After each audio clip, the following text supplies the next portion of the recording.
La tragedia llamó de nuevo a las puertas del Sáhara. Lo que en los arranques del Neolítico hace 10.000 años fue un paraíso, se vio condenado una vez más por el caprichoso destino. Y el inmenso vergel empezó a acusar unos insólitos y preocupantes síntomas.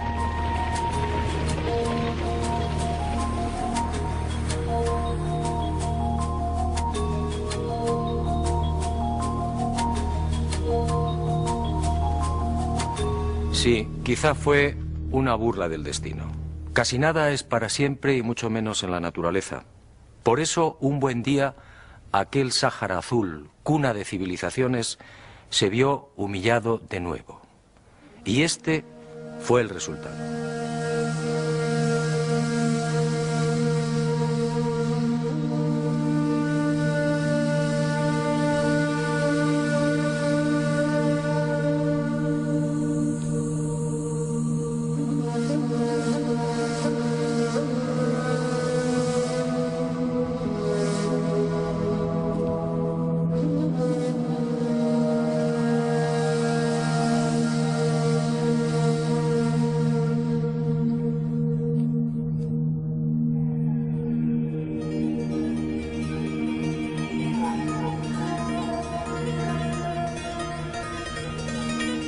En realidad, el proceso de desertización del Sáhara fue tan lento y progresivo como la aparición del bello y exuberante jardín.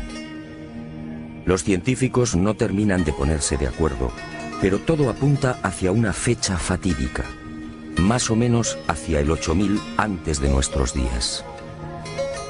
En ese tiempo algo cambió. Los monzones perdieron fuerza y lentamente se retiraron del paraíso.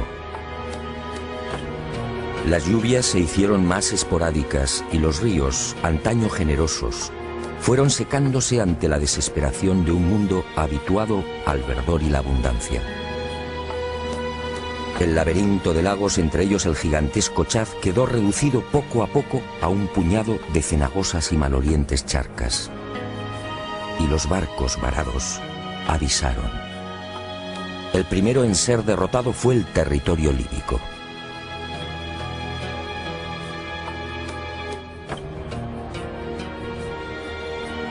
Unos 2000 años después, hacia el 6500 antes del presente, el fantasma de la sed conquistaría lo que hoy conocemos como Egipto.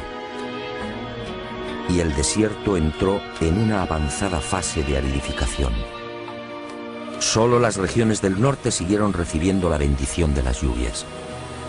En esa época, como consecuencia de la ya fortísima e imparable desertización, se registra un hecho de especial trascendencia en la historia que ahora iniciamos. Un hecho que no debe ser olvidado. Hacia el 6500 antes de nuestros días, las comunicaciones entre Egipto y el Sáhara quedaron prácticamente cortadas. Los puntos de agua se han extinguido. Solo el Nilo sigue siendo una arteria viable entre el norte y el sur, y arriesgando mucho, con el suroeste del territorio líbico, en el Fezzan. He dicho bien, comunicaciones cortadas.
y la maldición siguió propagándose. Hacia el 5000 antes del presente, el caudaloso Igargar se rinde, y con él los grandes lagos. El proceso es inexorable. La cuenca lacustre se evapora transformándose en blancas y espesas salinas. Hoy, entre las dunas, el caótico relieve del llamado Bosque de los Petrificados es un dramático recuerdo de los cerros que fueron labrados durante siglos por las inmensas masas de agua. El viento abrasador y las tormentas de arena acuchillan los últimos reductos donde resisten bosques y cañaverales. El manto vegetal es arrastrado y la sabana muere. El Sáhara queda desnudo, cubierto ahora por mesetas graníticas, wadis polvorientos y un ejército de dunas movibles que devora cuanto encuentra a su paso. Muerte, sed y desolación. Ese será el resultado. Y se produce lo inevitable. Aquellos pueblos, autores de los grabados y pinturas rupestres, los descendientes de los hombres que conocieron a los cabezas redondas, abandonan finalmente el Sáhara. Huyen. Del viejo jardín queda muy poco. Solo el flanco occidental del Sáhara y algunas franjas interiores resisten. Pero la suerte está echada. Entre el 4800 y el 4500 antes del presente, la desertización es general. Las ciudades han sido abandonadas, los pozos cegados. Ya nadie pinta en los abrigos rocosos. Los cabezas redondas solo son un recuerdo. Un total de 5000 kilómetros desde el Atlántico al Mar Rojo y casi 3000 desde el Atlas al Sudán es engullido por el amarillo, el rojo y el negro.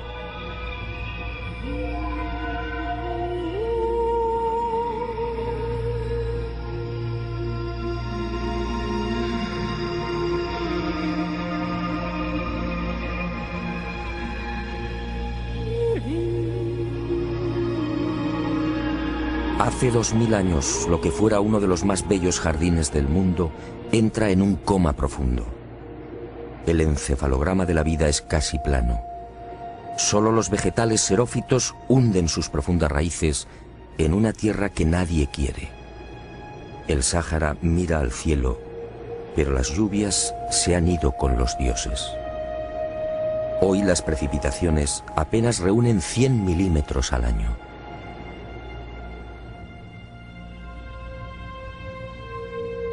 En poco más de 7000 años, el cáncer de la sed termina con un Sáhara verde y acuático. Y en el transcurso de esos milenios, la naturaleza, hostil y despiadada, empuja a los pueblos hacia los últimos oasis. Las franjas costeras y el Sahel al sur son los primeros receptores de las sucesivas oleadas migratorias. Las etnias forman un río humano. Ahora, frente a la espada de fuego del desierto, son una sola nación, unida por la calamidad. Y libios, temejus, nasamones, siles garamantes, atarantes, gétulos, númidas, cenetes, mauros y sanajas, entre otros, huyen de Libia, Egipto, Argelia, Mali, Túnez, Marruecos y Mauritania.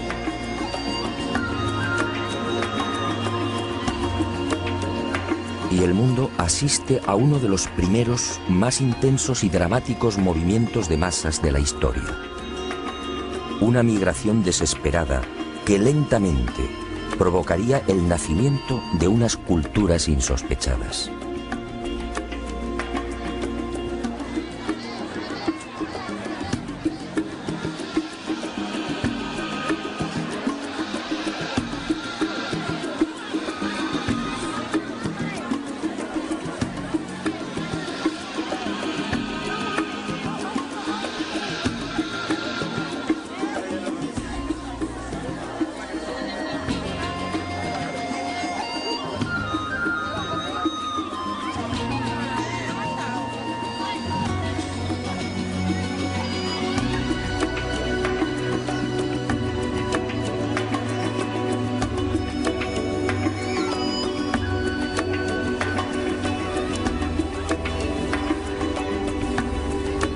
hacia el 4000 antes del presente, la franja costera del Sáhara, último recuerdo del Gran Jardín, se ve saturada.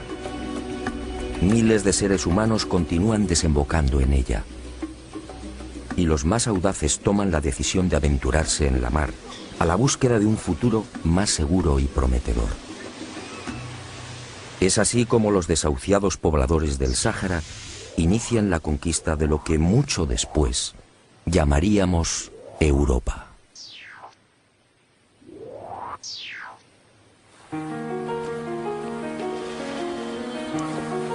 No se sabe cuándo ni tampoco en qué orden.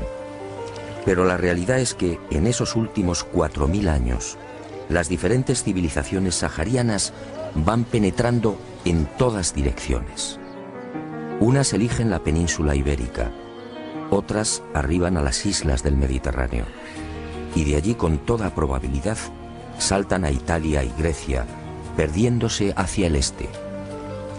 Algunos pueblos marchan hacia las sabanas del centro y oeste de África. Otras llegan a las Islas Canarias. Finalmente, el hambre y la sed los instala también a orillas del Nilo. El hombre moderno tiene la tendencia a asociar esas corrientes migratorias en la lejana antigüedad con la imagen de unos hombres primitivos, huérfanos de ideas y de cualquier manifestación cultural. Grave error. No fue este el caso de los pueblos saharianos que invadieron la cuenca mediterránea, Canarias y el actual Egipto. Lo hemos visto con anterioridad. Las pinturas y grabados del desierto son elocuentes. Conocían la domesticación, vestían ropajes inusuales para la época, practicaban un aseo refinado, enterraban a sus muertos, sabían de la divinidad, eran expertos navegantes, comerciaban y se relacionaban con las restantes etnias y, en fin, disfrutaban de una singular escritura común, el bereber.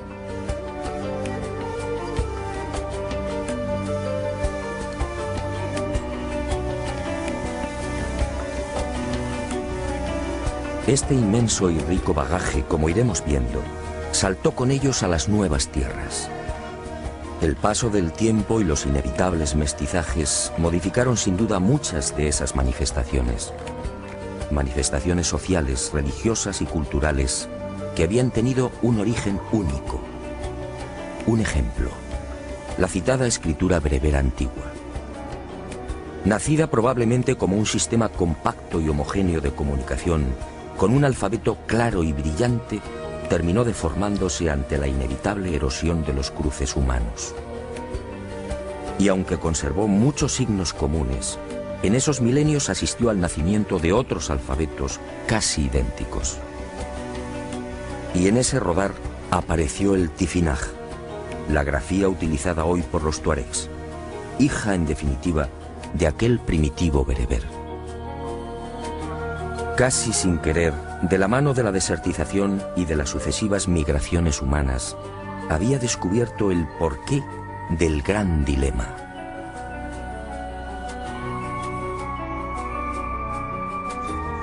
¿A qué obedeció la desaparición del genuino significado del bereber antiguo? Ahora empezaba a comprender. Ahora entendía por qué mis amigos los tuareg no sabían leer los símbolos grabados en la piedra esférica de los billares.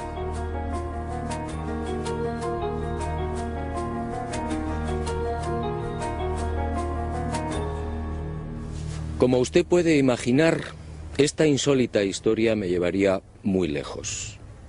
Caí en la tentación y me propuse seguir la pista de aquellas civilizaciones que huyeron del Sáhara. Una vez más, las sorpresas fueron encadenándose.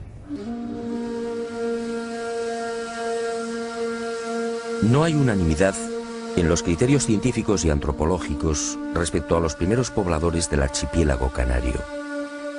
Expertos como Fusté, Verneau y Swiderski consideran que los hombres que colonizaron el norte de África, los cromañones, se propagaron también hacia las Canarias entre el 2500 y el 1000 a.C. Otros apuestan por un poblamiento más reciente, quizá alrededor de los siglos V o IV antes de nuestra era. Sea como fuere, lo que parece claro es que las islas terminaron por recibir varias de esas corrientes migratorias que huían de la desertización. Quizá desde el norte, en la región del actual Túnez, o quizá desde la vecina Mauritania, separada de las Canarias por un centenar de kilómetros. Esos pueblos saharianos fueron conocidos como guanches.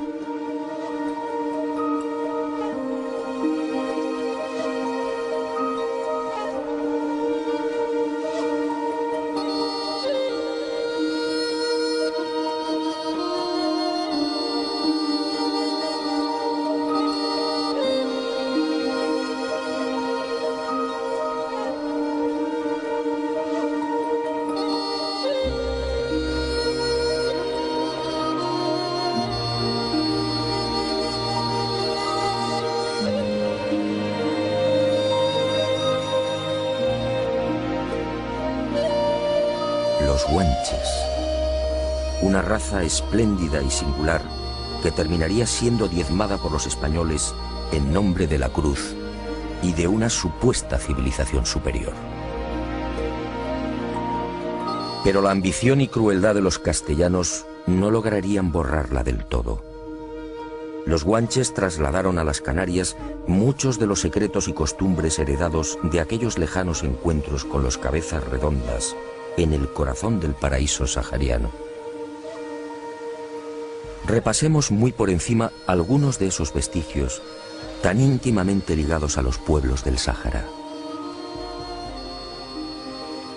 Primera gran sorpresa: la escritura líbico-bereber, con toda probabilidad una de las señales clave.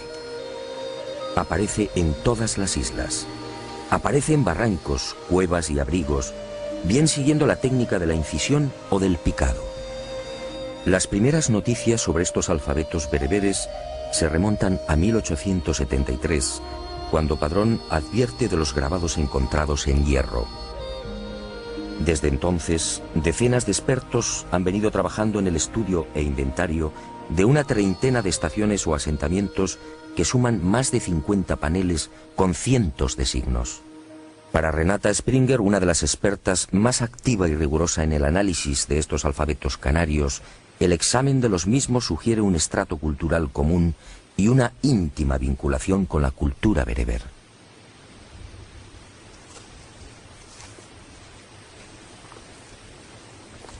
Para Renata, que ha investigado durante años los grabados del norte de África, y para la casi totalidad de los especialistas, las coincidencias entre aquellos y los signos hallados en el Hierro, La Palma, Gran Canaria, Tenerife, La Gomera, Lanzarote y Fuerteventura son abrumadoras.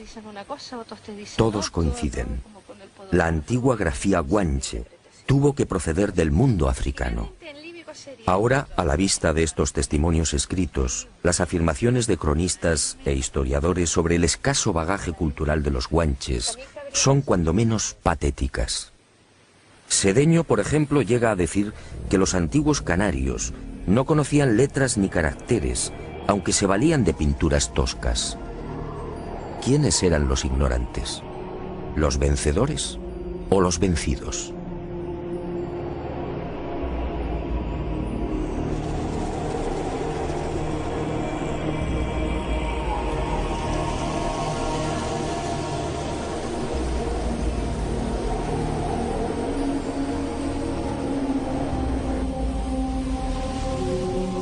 Los guanches, sí, eran portadores no solo de una escritura rica y original, sino también de una cultura ancestral que hoy causa asombro. Según la antropología biológica, se trataba de un pueblo de raza blanca, con un 80 o un 90% de individuos de cabellos y ojos oscuros. Solo los del norte, en un 10 o un 20%, eran rubios, con ojos claros. La genética, muy recientemente, ha venido a confirmar las sospechas de lingüistas, arqueólogos y antropólogos. Los genes de los guanches proceden del mundo bereber. Así lo demuestran los estudios de las enzimas en los glóbulos rojos y del DNA mitocondrial. Estos genes mitocondriales, transmitidos exclusivamente por vía materna, han arrojado unos resultados esclarecedores. En las Canarias, los genes paternos proceden principalmente de la península ibérica. Los maternos, en cambio, son saharianos. La explicación habría que buscarla en las matanzas acaecidas durante la conquista. Los castellanos diezmaron a los guanches varones, respetando a las mujeres. Después llegaría el mestizaje.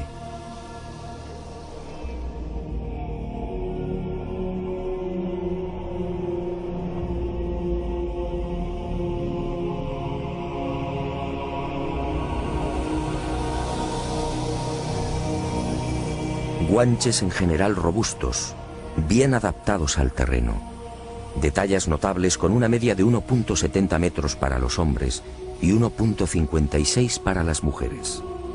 Guanches con una capacidad craneal media de 1.557 centímetros cúbicos. Una cifra que presupone un importante desarrollo mental. En otras palabras, lo contrario a lo escrito y divulgado por los conquistadores españoles. Los guanches no eran salvajes. Los guanches adoraban a un Dios único, invisible y sustentador de todo lo creado. Lo llamaban Aborak, es decir, el grande, el sublime. Era el Dios de sus ancestros con el que podían establecer un diálogo directo, algo que sorprendió y no gustó a los evangelizadores castellanos.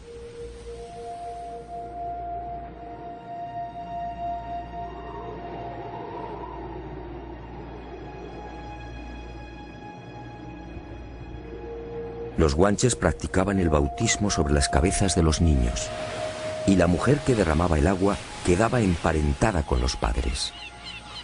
Los guanches disponían de templos en los que se encomendaban a Dios. Los llamaban Almogaren, Casa Santa, y subían a las más altas montañas para invocar a la divinidad, tal y como era costumbre entre los antiguos pobladores del Tassili. Los guanches sorprendieron una y otra vez a los conquistadores españoles. Sus mujeres se apartaban del mundo, aislándose en cuevas y ejerciendo la oración y la contemplación. Los monasterios, en efecto, ya estaban inventados.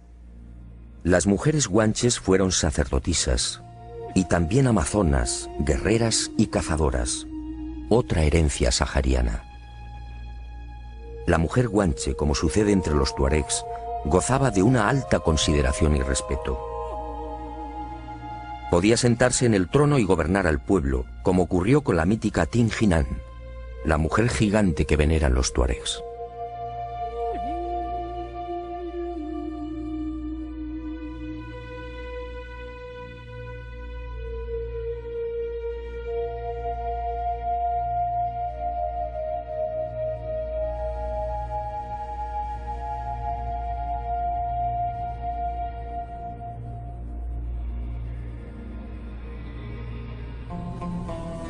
Los guanches juraban ante el Ser Supremo, poniéndolo como testigo de sus acciones. Y heredaron del Sáhara sus creencias en genios y espíritus maléficos, los célebres diablos o yins de los nómadas. Los guanches trajeron consigo el arte de la adivinación, una costumbre arraigada en el Sáhara desde tiempo inmemorial. Estos magos y santones, a los que llamaban guañameñe, ejercían una gran influencia sobre la población. Ellos fueron los que profetizaron mucho antes del arribo de los conquistadores la llegada a las islas de unas gentes blancas a bordo de unos grandes pájaros.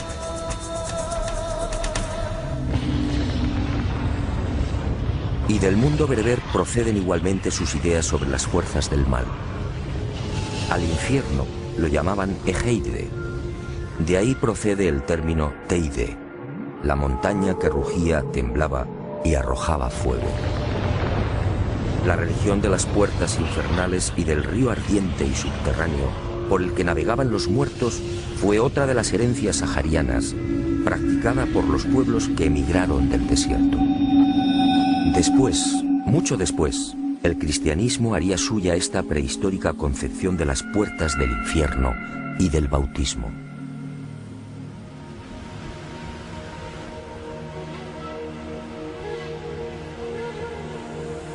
Y como los tuareg y bereberes, los guanches sintieron un especial terror por determinadas montañas. lo que hoy en el Sáhara se conoce como Montañas del Diablo. Allí habitaban los dioses y los jinns. Allí desaparecen hombres y ganado. Y los que logran regresar enloquecen para siempre. Son las cumbres sagradas como las del Tassili, donde un día descendieron los cabezas redondas.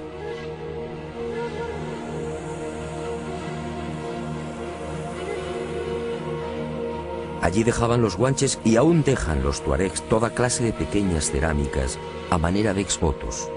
Son ofrendas y peticiones a la divinidad. Allí quemaban los guanches hierbas olorosas exactamente igual que los bereberes de hoy. Y eran los guanches gentes alegres y festivas, amantes de toda suerte de juegos y desafíos.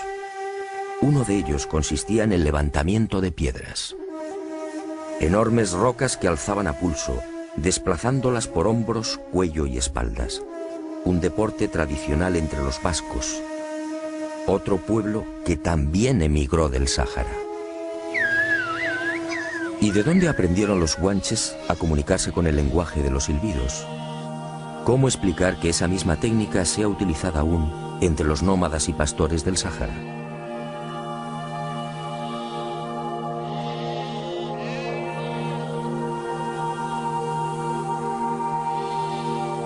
Y al igual que los antiguos pobladores saharianos, los guanches en tiempos de sequía conducían el ganado hacia lugares despejados.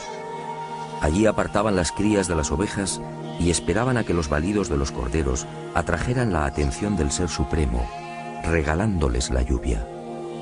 ¿Otra casualidad?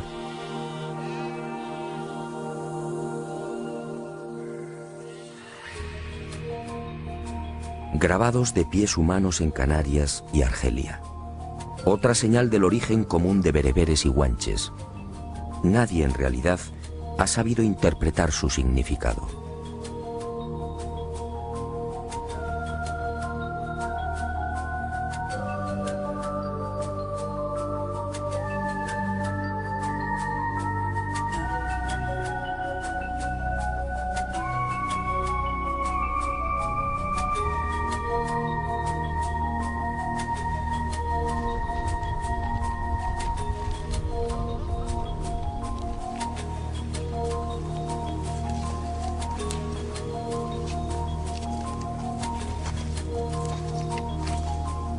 Y los guanches, como los descendientes de aquel jardín sahariano, tuvieron desde el principio una clarísima idea de la supervivencia después de la muerte. ¿Quién les enseñó? Y lo más intrigante, ¿dónde y cuándo aprendieron a momificar? Aunque las técnicas guanches no son idénticas a las egipcias, no pude evitar un lógico pensamiento. Si guanches y egipcios emigraron del Sáhara, lo más probable es que el arte de la momificación partiera de una enseñanza común.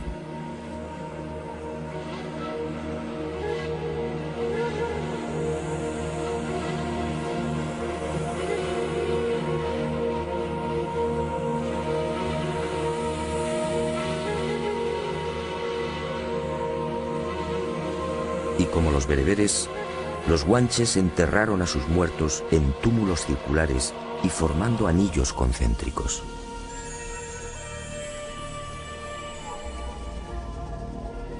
Los guanches disponían también de una profesión que, a mi entender, nos empuja a reflexionar sobre otros pueblos igualmente salidos del Sáhara: los embalsamadores. Hombres y mujeres especializados en el lavado de los cuerpos, en la extracción de las vísceras y en el relleno de los restos. Este proceso, conocido como mirlado, solo podía ser desarrollado por unos especialistas que jamás tenían contacto con el resto de la comunidad. Eran los apestados, hombres y mujeres que no podían ser tocados y que recibían el alimento a distancia.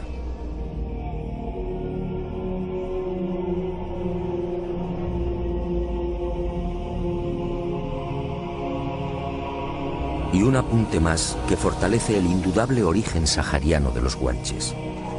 Es Spinoza en el siglo XVI quien nos alerta sobre una de las costumbres de los antiguos canarios. Dice el cronista: el rey, el mencey, no casaba con gente baja, y a falta de no haber con quién casar, por no ensuciar su linaje, se casaban hermanos con hermanas. Los guanches en efecto practicaban la endogamia de linaje, exactamente igual que los faraones egipcios. Así preservaban a las élites y, en definitiva, al sistema de organización social. ¿De dónde partió esta costumbre? ¿No es sospechoso y significativo que ambas culturas, guanche y egipcia, procedieran del Sáhara? Como sospechosa es la habilidad de los guanches para trepanar, otra habilidad compartida con los egipcios. ¿Cómo supieron los guanches que estas perforaciones frontales o parietales aliviaban y mejoraban a los enfermos y heridos? Los guanches, sí, una magnífica cultura que, como escribió Cuscoy, fundador del Museo Arqueológico de Tenerife, llegó en silencio, vivió en silencio y desapareció en silencio.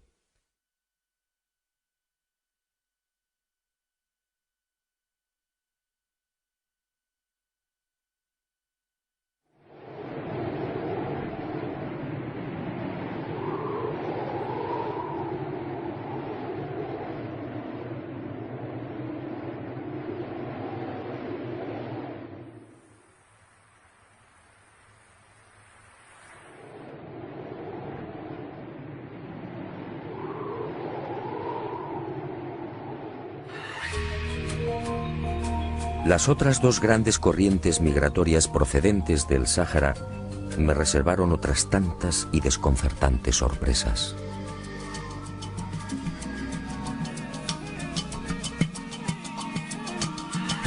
Durante meses proseguí las indagaciones. Todo encajó. Las imparables y sucesivas oleadas de etnias que huyeron de la desertización serían las responsables de la aparición en la península ibérica e Italia de otras dos destacadas y míticas culturas, la íbera y la etrusca. Ambas nacidas de un tronco común, el universo bereber, eran casi hermanas. Ambas se hallaban igualmente emparentadas con guanches, vascos y egipcios. Los primeros, los íberos, como escribe Estrabón, pudieron penetrar en la actual España hacia el sexto milenio antes de Cristo. Cruzaron el estrecho de Gibraltar y durante esos miles de años fueron conquistando un territorio semivacío, ocupado por primitivos y toscos cazadores.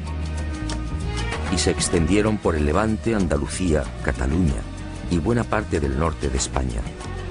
Los etruscos, por su parte, saltaron del Sáhara, aventurándose en la ocupación de Sicilia, Córcega y Cerdeña, y desde allí al centro de Italia.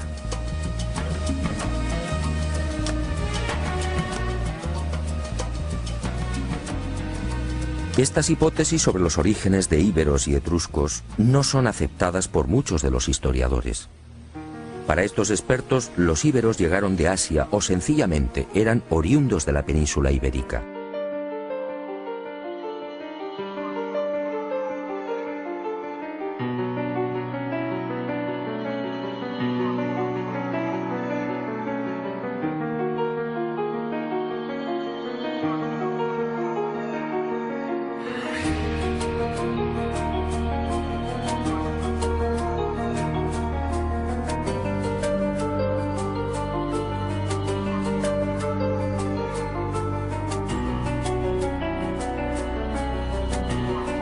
Otros comparten el criterio sahariano. En el caso de los etruscos, la mayor parte de los especialistas se muestra disconforme con el posible origen bereber. Para algunos procedían de la península anatólica, como defendía Heródoto. Es el llamado origen oriental.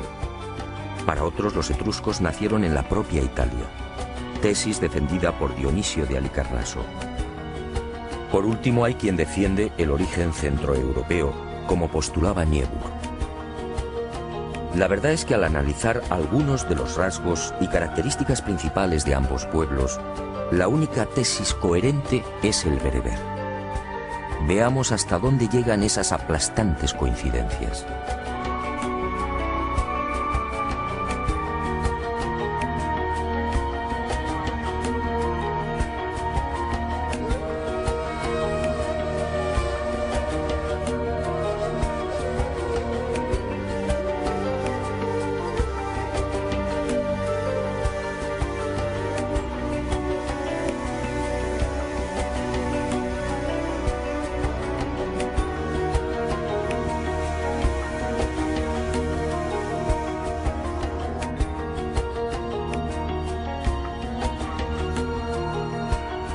Los primitivos íberos, al huir del Sáhara, trajeron consigo, como sucedió con los guanches, una ya familiar religión centrada en los ríos infernales. Una religión gemela a la bereber, en la que grutas y montañas ocuparon un lugar destacado. Eran las puertas del infierno, con un verdugo que atormentaba a los muertos, Caronte. Eran centros sagrados en los que también depositaban exvotos y ofrendas olorosas. Exvotos en bronce o cerámica, depositados en troncos de árboles, grutas o hendiduras de las rocas, exactamente igual que guanches y bereberes.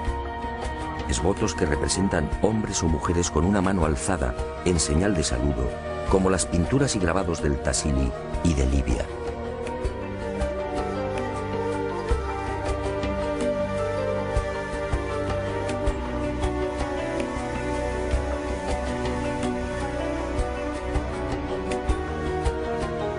Una religión que entronizó también a la diosa madre.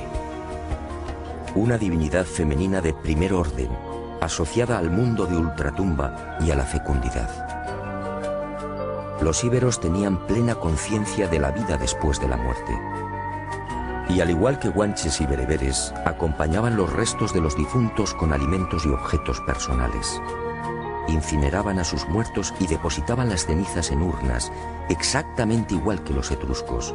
Y me pregunto, si ambos pueblos hubieran sido autóctonos, ¿cómo explicar tan singular coincidencia?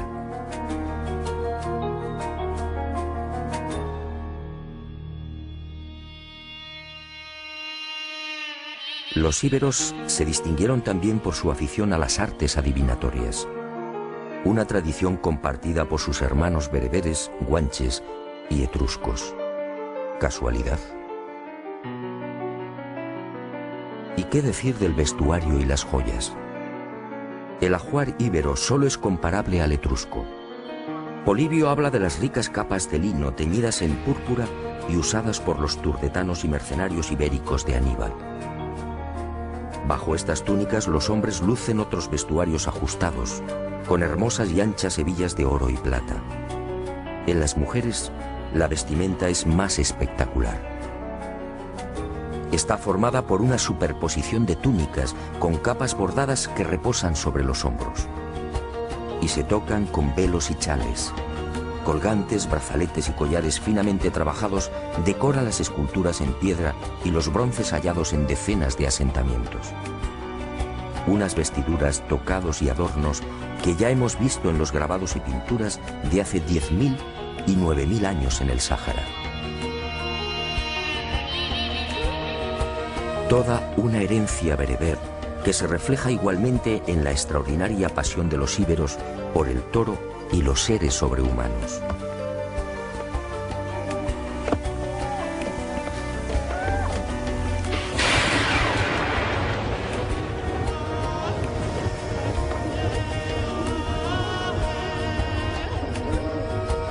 Toros y bóvidos que fueron pintados y grabados por sus lejanos ancestros en los abrigos rocosos del Tassili, del Atlas y del Fesán. Seres monstruosos, alados, con cabezas de felino o de perro, pintados y grabados a cientos en el corazón del Sáhara. Y finalmente la escritura y la genética. Aquella prodigiosa cultura dejó múltiples ejemplos de sus alfabetos, muchos de ellos alterados ya por las lógicas influencias de otros pueblos. Hasta el momento han sido hallados más de 600 testimonios escritos. Y al examinarlos aparecen nuevamente los viejos y ya familiares símbolos que integraron el bereber antiguo, exactamente igual que en la escritura guanche, exactamente igual, como veremos, que en la escritura etrusca. Pero por si no habían suficientes pruebas que demuestran el claro origen sahariano de los íberos, la genética entró nuevamente en acción. Y un equipo del doctor Antonio Arnaiz, catedrático de la Universidad Complutense de Madrid, viajó por el norte de África examinando los potenciales genéticos de los bereberes. Al compararlos con los de los españoles, legítimos descendientes del pueblo íbero, los resultados fueron abrumadores. Los genes HLA de unos y otros conservan el mismo sustrato. En otras palabras, íberos o españoles y bereberes poseen un origen común. Pertenecen a la misma raza. Al igual que a los guanches, la desertización los expulsó de su verdadera patria.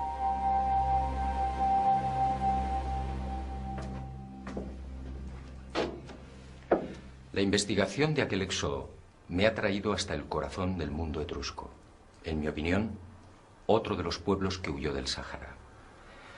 Aquí, en esta tumba y en otras similares, he encontrado lo que buscaba: las puertas del infierno.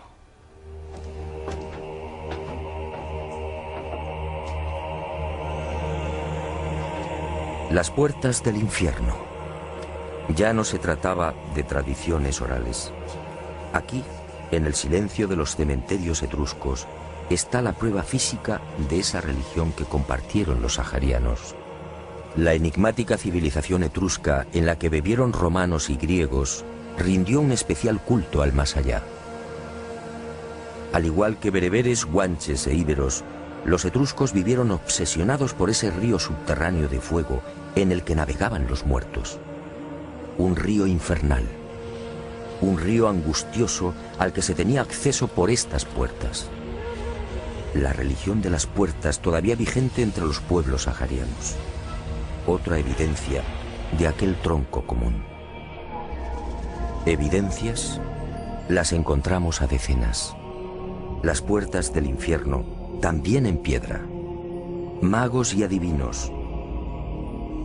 Otra de las grandes especialidades de los etruscos. El célebre hígado de Piacenza, sobre el que vaticinaban los augures. Otra herencia bereber.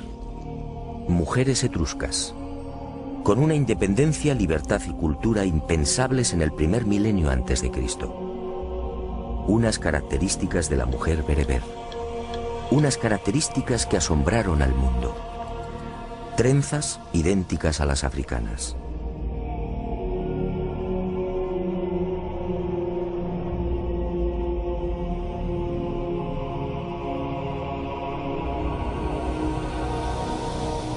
Túmulos circulares como los construidos por sus antepasados en el Sáhara.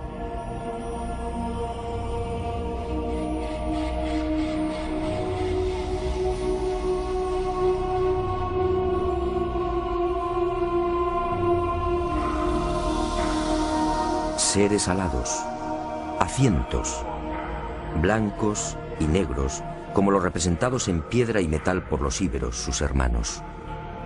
Seres con largas orejas posteriormente llamados sátiros, idénticos a los pintados y grabados en el Sáhara.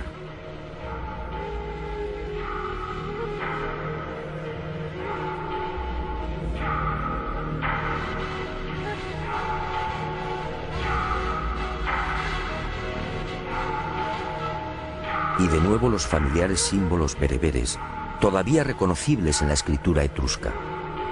Una escritura, insisto, que partió del lenguaje común sahariano y que, como sucedería con la íbera, fue deformándose, presionada por múltiples influencias. Bereber antiguo en la escritura guanche, en la íbera y en la etrusca. ¿Casualidad?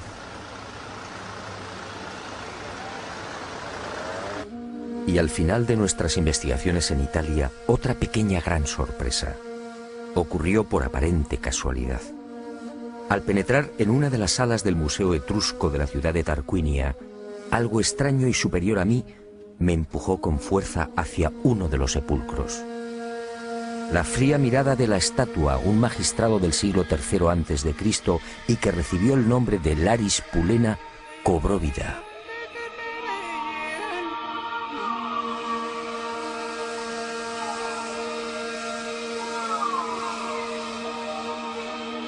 Llegué a su altura y la mirada de piedra de Laris se clavó en mí. Entonces aquel susurro añadió: el pergamino. Ahí está lo que buscas. Era un largo párrafo en etrusco. Y al poco apareció: palo, cero, palo. Los misteriosos símbolos del anillo de plata. Los misteriosos símbolos del lucerillo. Los misteriosos símbolos en la cúpula de la nave que fue vista en los billares.